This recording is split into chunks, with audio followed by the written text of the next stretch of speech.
Hey, what's going on, everybody? It is Tuesday, March 7th, and the question today is, was anybody surprised by the psycho monetarist zombie reaction today in response to Powell's comments? I mean, I told you that was going to happen yesterday in the video that I made. I said he's going to come out, it's going to be a hawkish tone, and boom, you're going to trigger the psycho, nutso monetarists, and they are going to sell. So this was a totally predictable reaction.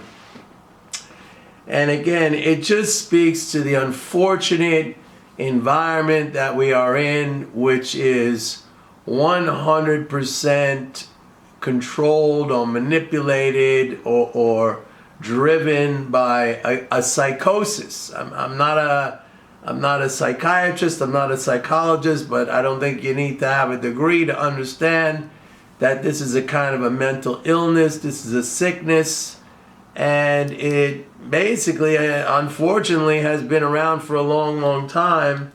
But nowadays it has become like the most important thing without question. And everything is analyzed or scrutinized through the lens of monetary policy. So Powell could come out and say, okay, instead of a 25 basis point hike, we're going to do 50, and maybe we'll do that a couple of more times longer, and and so you have this frantic, just panic reaction in the market. Now, you can trade this. I said it to you yesterday. I said we're going to go down today, and I think he talks again.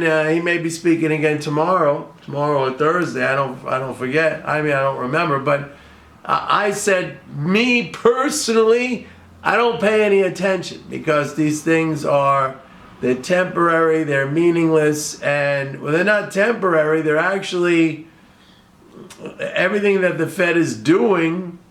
Number one, is not a policy which is going to help them achieve their goal of lowering inflation, because, as I've said a gazillion times, and I hate to repeat this ad nauseum, but I will once again, that you raise the interest rate, and what you're doing is you're raising the general price level, because the cost of credit is reflected in the cost of all goods and services. And that's something that I think all of you understand at this point, and I think that any lay person on the street, if you said that to them, they would understand that. Like, yeah, if it's going to cost me more to finance whatever, a home or a car or whatever, that purchase is going to be higher. That's going to raise the general price level. And some people could say, well, that's not the case, because if they raise interest rates, then there's going to be less credit available. And that has just not been true in the actual data. I don't know if I mentioned this yesterday, but in the last year, we've had like a 900 billion decline in bank reserves. We had 8 interest rate increases, or 9. I lost count at this point. Like, we're in kind of almost like a Volcker, Twilight Zone thing here with these rate hikes. And you've actually had an increase of 1.2 trillion in new loans. And that, I can't even, I've gone back over the data. I can't even remember a period of similar loan expansion like this. So the correlation, if anything, it's an inverse correlation. So that, to me, that's the frustrating thing, is that nobody tends to challenge this. You've got the MMT community, who I think is basically, with the exception of Warren Mosler, who's the only guy like himself who's saying that these rate hikes are feeding into inflation. They're adding to personal interest income. They're adding to the growth in the economy. They're not doing what the Fed is intending to do or wanting to do. myself and Mosler, the two only. I don't hear Stephanie Kelton talking about this. I don't really hear any other MMT person talking about this at all. And the stock market's going to continue to go up because as the money is pumped in, and I said this yesterday, look, if the Fed goes to a 6% policy rate, or a 5.5% policy rate, you're talking about almost 2 trillion, like 1.75, 1.8 trillion annually on top of, what is it, the 6.5 trillion that they're already spending. So you're looking at 8 trillion something in fiscal flows into the economy. I mean, this is just pure arithmetic. And so, I mean, I don't know what else to say. I mean, you're dealing with it's like a pathology here that is really, really sick. And but it's embraced. I did a thing today. I put something up on Twitter today. Like, why is this happening? It's happening because of politics, and it's happening because of academia. The reason why it's happening because of politics is because when the Fed basically was created, and I don't even think it goes back that far. I think when the Fed was created, it was a necessary institution because prior to that, we had banking panics like every 10 years, basically, because the banks were the money providers of the system, and it was, what they call that, I forget, but anyway, banks had to have a certain amount of capital or silver or bullion or fractional reserve banking, and then eventually they always went too far and they didn't have enough to cover their what their liabilities were, and so we kept going into these banking panics until it was J.P. Morgan in the crash of 1907. Basically, that stepped in and said, "Hey, okay, we gotta, bring some institutions together to back the market. We have to be a backstop." And then eventually, in 1913, the Congress created the Fed to do that exact thing, and took that out of the hands of these private bankers and put it into the hands of a government-created institution. But since then, and it's evolved over time. But I think since then, Congress has kind of said, okay, that's your responsibility, when it's not. The fiscal responsibility, the real management of the economy, I'm sorry, comes under the purview, comes under under Congress. And they just don't do their job. That's political, because it's so, it's just bipartisan. It's partisan, I should say. It's partisan, and they'd much rather have an institution to say, okay, you do that, and if there's a problem, that's on you, and it's not on us. I mean, we've ceded so-called that responsibility over to you, and if you do it, great. If you don't do it, that's your fault, and blah, blah, blah. And Congress, that's a way for Congress. That was a way for Congress to have kind of absolved itself or taken the responsibility, at least in their minds, off of their role. Okay, that's the political part. The second part I mentioned was the academic part. This monetarism psychosis, belief system, tautology, whatever you want to call it, this monetarism has so infiltrated the main schools, academic institutions in the United States, that in order to become anybody, deemed of having any credibility or getting a post or a position within these institutions, these academic institutions, you have to kind of like, spout the party line. You have to speak the party line.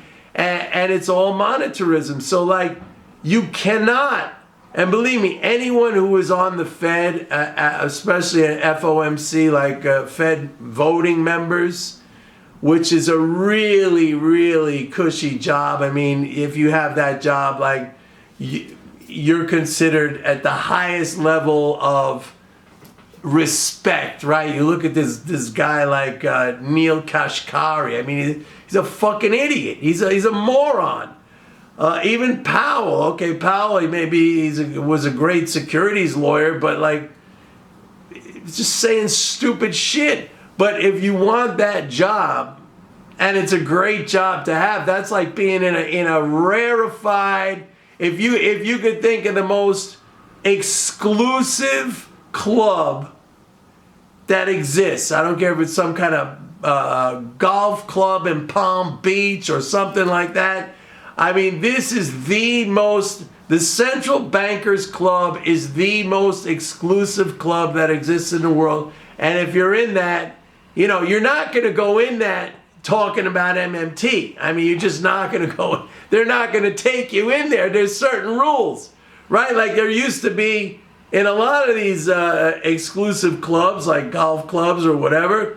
There were rules against Jews. There were rules against blacks. You couldn't come in. I mean, over time, some of that has changed. I think there's still probably a lot of those clubs that still look at those kind of people as, yeah, we don't really want them as members. But I can tell you this with 100% certainty that if you're trying to get into the Central Bankers Club and you're out there talking about MMT, I mean, you could be a brilliant, brilliant guy. And I don't throw that word around very often, but I do apply that to a guy like Warren Mosler. He's not going to get in that club. He's never going to get in that club. Never, ever, ever going to get in that club. And this is the problem. It's a problem of academics, and it's a problem of politics. And I just don't see where it's going to go away. Okay, so how does that help us? It helps us, like on a day like today, I was a buyer of stocks. And I sent something out, or I emailed something to my subscribers saying, like, I know, and I've been telling you guys, next week is a tax drain. March 15th, corporate income tax drain. And then we got to April. So we got 2 months back to back of a serious monetary drain. And I've been telling you this since January. I've been telling you this since last December, maybe even before. I can't help myself. When I see something like this, like stupidity, I have to, like wild horses cannot hold me back. I had to buy some stock today.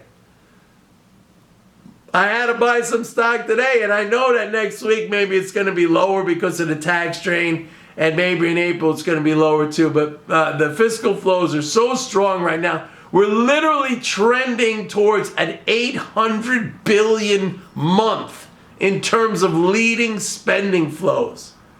I mean, it's like unbelievable.